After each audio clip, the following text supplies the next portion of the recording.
As a first-person shooter in a market that's never been more competitive, Haze is faced with a difficult battle. It never claimed to be a Halo killer or a Call of Duty slayer, but it will still be compared to the ruling champs of the genre. Haze also faces hype-fueled expectations, partly the result of a development legacy that traces back to GoldenEye for the N64. It also carries the burden of being a PlayStation 3 exclusive that's being pumped up as a big release. Haze is in for a tough fight, and you should expect a few casualties. I don't know about you boys, but I'm in the mood for a medal. Roll hard, baby! Go, go, go!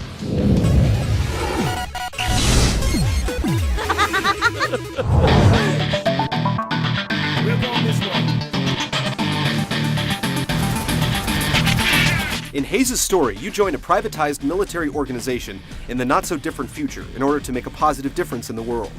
Instead, you find yourself participating in a drug-fueled macho power fantasy alongside a bunch of cold-blooded frat boy jerks. I am so ready to liberate some natives! Hell yeah! Boosh! Since it's clear the corporate-controlled Mantel Troopers are the evil bad guys with no redeeming qualities whatsoever, you'll switch sides to join up with the soulful and passionate Latin revolutionaries led by an absolute saint of an old man. What have you heard? That I eat people? That I wear their skins as a coat?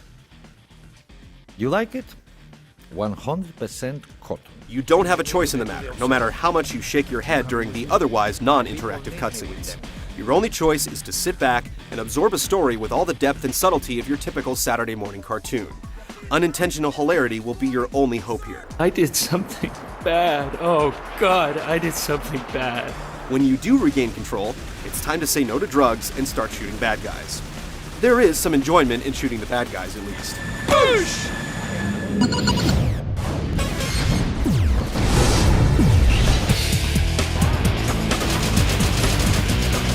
Haze features a linear, story-driven campaign which can be played solo or cooperatively with up to 4 players.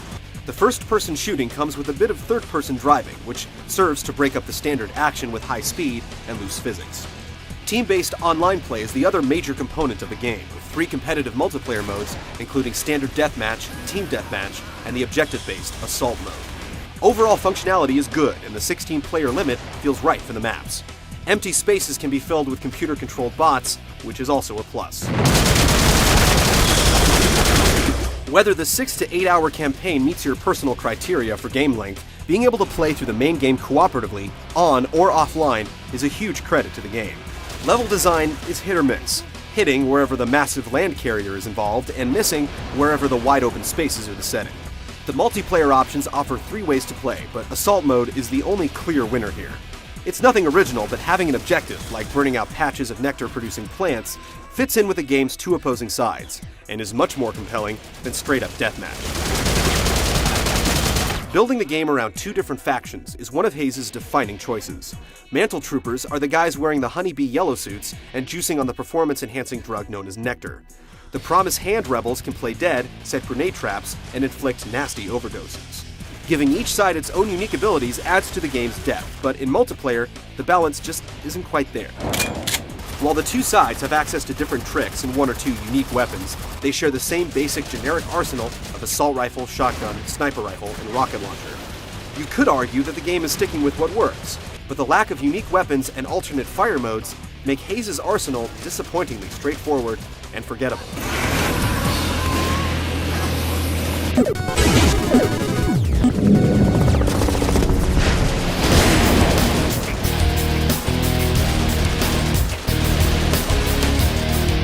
On a basic level, Haze plays pretty much by the book. You can crouch, zoom in with your weapon, chuck a grenade, bunny hop, and whack a guy with a melee attack. Apart from instances where you're clearly supposed to be using a vehicle, the game is largely focused on man-to-man combat. Either faction's assault rifle will get you through almost any situation. Sniper rifles and shotguns are regularly available to spice things up, and different enemy types will have varying levels of armor and different types of weaponry. Playing for the Mantle side, you'll definitely notice that Nectar makes your enemies easily visible, helps you aim, and puts some extra punch into your melee attack. You squeeze the left trigger to dose yourself up, and killing rebels during your high rewards you with more Nectar. If a trooper overdoses thanks to getting shot in the back or walking through a Nectar grenade, he'll turn red, lose control of his trigger finger, and be unable to tell allies and enemies apart. Strangely, you'll appreciate the effect more when it happens to you. It's genuinely disorienting, and those team kills clearly weren't your fault, right? Rebels have a few tricks up their sleeve, including knives and grenades to overdose troopers, but together with a bullet-dodging role, being able to play dead is their biggest asset. In a single-player game, the bad guys will forget about you instantly and focus on your friends, letting you pop back up and surprise them. In multiplayer, it can often act as a get-out-of-frag free card, although it's easy to be put right back down if there's an enemy around. The campaign has a couple of decent set pieces, but the challenge is primarily to engage and eliminate foot soldiers and continue to move forward, making the firefights the real meat of the gameplay. While the mechanics are solid, the computer-controlled soldiers on either side raise a few eyebrows. Enemies don't seem to benefit from their unique abilities, and allies are dodgy, unreliable, and prone to jumping right into your field of fire.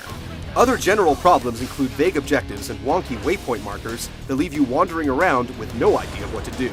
Playing cooperatively definitely makes the game more fun, and having reliable allies makes it an objectively better experience.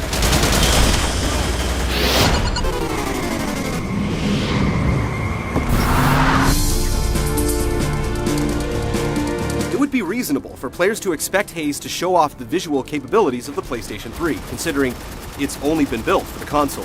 These players will be disappointed, as Haze suffers from technical issues, ugly textures, and a poor story made worse by melodramatic acting and endlessly repeating voice clips. Remember your promise to Merino! Remember your promise to Merino!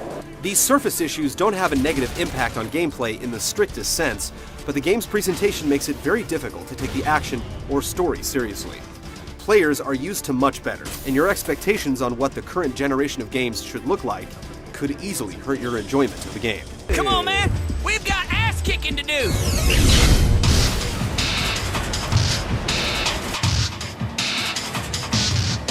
Despite bugs that seem to pop up around every corner, Haze isn't an awful first-person shooter, it's just not a very good one. The ham-handed storytelling, melodramatic script, and over-the-top voice acting conspire up front to turn you off to the whole experience. But stick with it, and despite the generic weapons, the combat is primarily solid, and the different abilities of the rebels and troopers do add something to the game.